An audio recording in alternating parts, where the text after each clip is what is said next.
welcome back to my channel. Sobrang tagal ko na hindi nag-vlog. So here I am again, mag-vlog tayo. Actually, kanina pa ako ikot ng ikot. After ko hinatid si Yuri sa school nila, sa dating school niya, kasi meron daw parang event doon. So nagpahatid siya. After nun, nakapasturo ako guys, kasi plano ko talagang lumabas and lumabas sa hawla. Feeling ko na nakalabas ako sa hawla. So ngayon hindi ko alam kung saan ako pupunta. So sabi ko ikot-ikot lang here. Pero yung nasa isip ko ngayon is I'll go to church. Magpa-pray ako. Magpapasalamat sa Diyos sa lahat ng mga nangyari sa akin maganda. Though hindi naman talaga tayo pa sa work ngayon kasi wala pa tayo masyadong stable income, but I'm grateful, I'm happy kasi syempre kapag prayerful ka guys, kahit gaano kabigat yung problema mo, gumagaan talaga siya.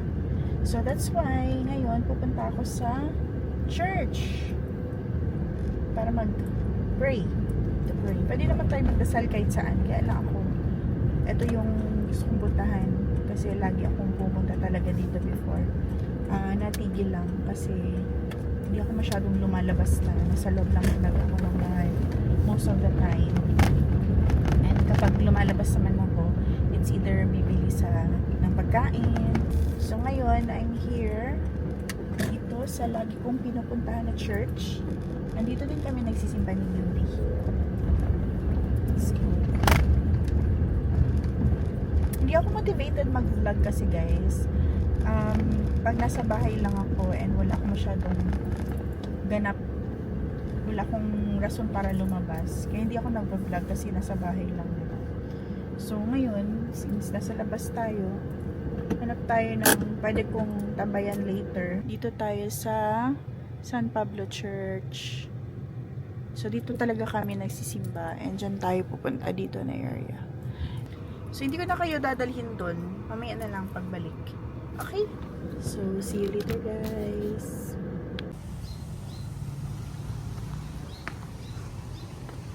I'm back guys. Tapos na tayo dito. So, next naman ay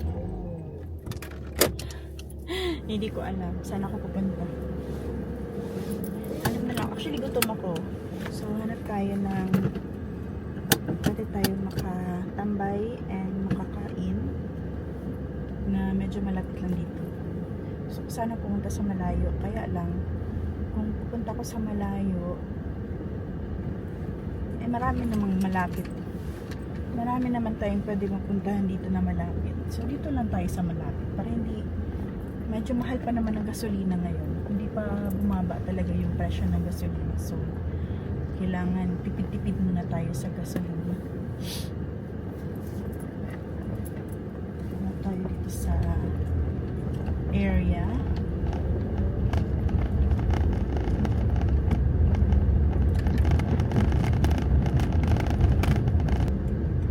Gusto ko pumuntang compound. Try natin ito. Ayaw kasi pumunta sa mall. Actually marami naman sa mall. Marami namang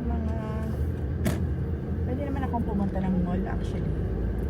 Kaya lang, hindi ko feel pumasok sa mall.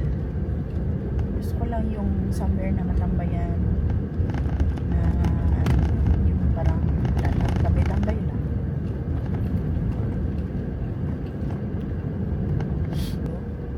May bago dito na coffee shop. Hindi ko alam. Uy, Diyos ko po! Hindi ko alam guys, saan ako pupunta? Come on! Alam ko na. Doon na lang siguro ako sa DGT kasi meron akong gusto na pagkain doon. Sa Seattle's Best Coffee. Doon na lang pala ako guys kasi meron akong gusto kainin doon. So, maraming sasakyan papunta sa SM, sa traffic. Dito tayo sa traffic. So, gagawin ko to guys, once in a while, siguro if, syempre kung may budget tayo, kailangan may budget talaga pag lumabas ka. Number one, yung gasolina, kailangan may gasolina ka. Kasi pag pupunta ka somewhere, kahit hindi ka kakain ng anything somewhere, like tambay-tambay lang, pwede naman hindi gumastos na bumili ng mahal talaga na pagkain. Like, minsan pupunta ko ng DGT, tambay-tambay lang ako sa DGT, dala lang ko ng chicheria or drinks, ganun, tapos kakain ako sa DGT. Hindi ako gumagastos na malaki. Pero kasi since sasakyan ng ginagamit ko, so kailangan meron akong gasolina. So ibig sabihin, pag lumalabas ako ng ganito, ibig sabihin meron akong budget sa gasolina, guys. Kaya pag nakikita niyo ako na lumalabas, ibig sabihin na meron talaga akong budget niyan. Pero pag nasa bahay lang ako, wala akong budget, tapos ayoko din masyado mag-vlog sa loob ng bahay kasi tamad ako. Hindi naman tamad, siguro pagod lang na hindi ako naglilinis ng bahay kasi parang nakakapagod din lagi naglilinis ng bahay. So that's why gusto ko talagang lumabas. Kahit dito, actually dito naman lagi kong pinupuntahan ni GP or pupunta ko ng ang tawag dito dun sa Crocodile Farm, ay pupunta ko dun sa riverfront kasi parang ibang location din naman. Pero yun na nga din, medyo malayo lang kasi sa amin yung riverfront, which is yung papasok dun sa papuntang Crocodile Park. Medyo malayo kasi yun sa akin, so gasolina din. So kailangan may gasolina talaga ako para pupunta sa mga malalayo. Kahit tambay lang dun, ganun, okay lang naman. Pumunta kami ng anak ko, tumambay lang kami sa doon somewhere, napupo, tapos kumain ng ako, yun lang talaga yung ginawa namin, guys. Tapos yun na nga, like ako gusto ko talagang lumabas, like I really want to go out kahit ako lang isa. Parking tayo, saan ako mag-park? Dito na ako mag-park.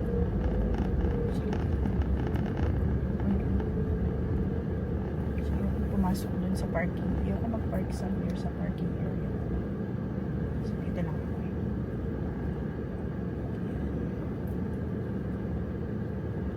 Kasi masyado mainit dito. Yan, here. Andito tayo sa Seattle's. Andyan tayo sa Seattle's Best Coffee. Sabi ng anak ko, Seattle daw yan. Hindi yan shuttle.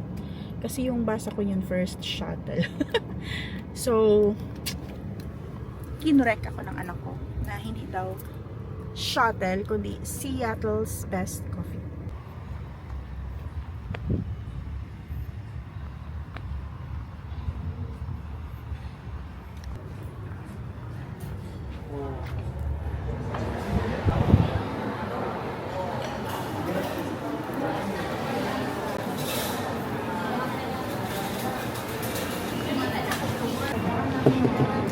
Isa pa cappuccino and Large naman mo ang size ka. sige ako. Tapos naapoy itong salmon gani na panini. Sige. Ito na lang. Kaninang large cappuccino tapos panini sa mga. Fernand, Yes, po. pangalan mo? Pangalan? Please. Grace?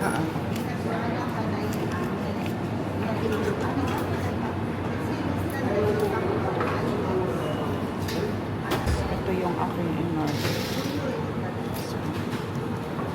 And cappuccino.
nakabalik na ako sa sasakyan.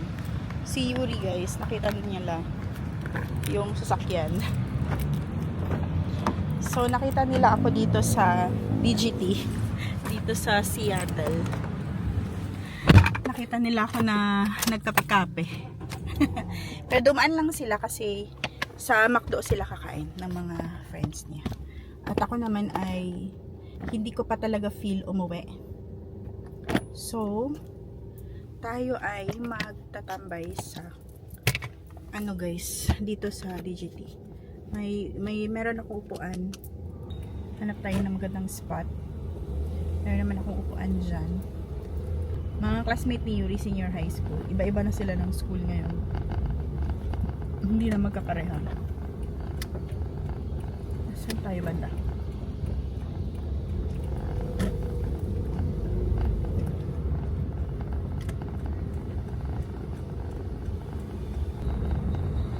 Umaambo na siya.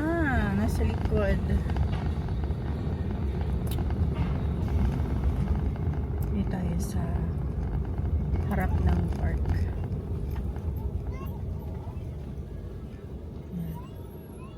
So, yung harap natin ay park. Ayan guys. Ayan, park yan siya. So, dito na muna tayo tambay. While killing the time.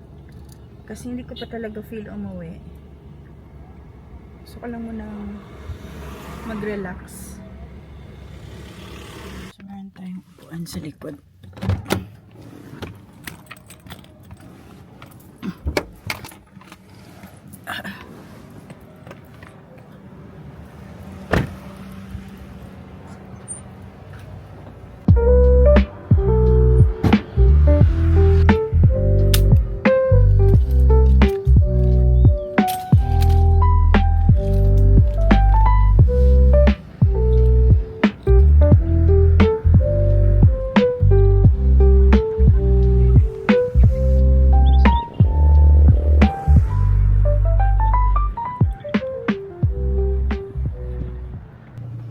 Sobrang hangin. Nakita ko yung sarili ko dito. Ayan o. Kasi itong camera na to. Ang ganda ko dito guys. Ang ganda ko te. O diba? Nakikita ko yung sarili ko dito sa phone ko. Kasi pwede siyang i-connect. Itong Osmo Pocket 3, pwede siya i-connect sa phone. So, nananavigate mo siya dito sa phone.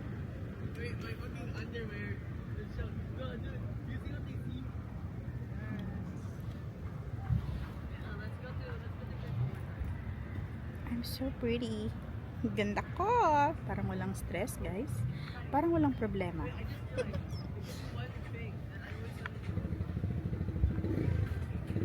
Umuulan na. It's raining at nababasa na ako. So I think I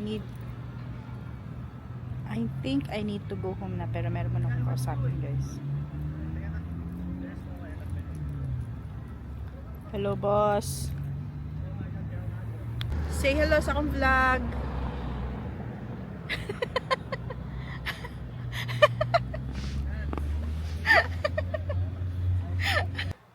Grabe ang sakit ng tiyan ko kanina guys habang kausap ko si Zara. Like, sobrang sakit. Hindi ko alam, siguro sa kinain ko. Tapos nagmamadali ako umuwi dito sa bahay. Yung sasakyan, iniwan ko na lang siya sa labas. Diretso ako sa CR. Sobrang sakit ang tiyan ko. Pero success naman siya. Medyo na ilabas ko siya lahat. Kaya lang, medyo masakit pa rin siya ngayon. And it's raining. So, tama lang din nakauwi ako. Kasi umulan. Ayan, it's raining outside. Si Yuri, nasa labas pa. I'm sure, magpapasundo yun sa akin ngayon kasi ulan. It's raining.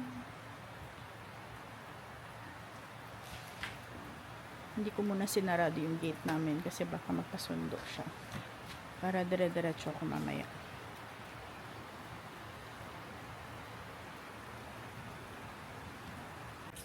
So, yun lang yung aking vlog today. Hindi ko na hihintayin si Yuri na magpasundo kasi tatambay na lang daw muna sila while umuulan. Hihintayin na lang siguro nilang tumigil yung ulan and syempre para makapag-bonding din sila ng kanyang mga friends.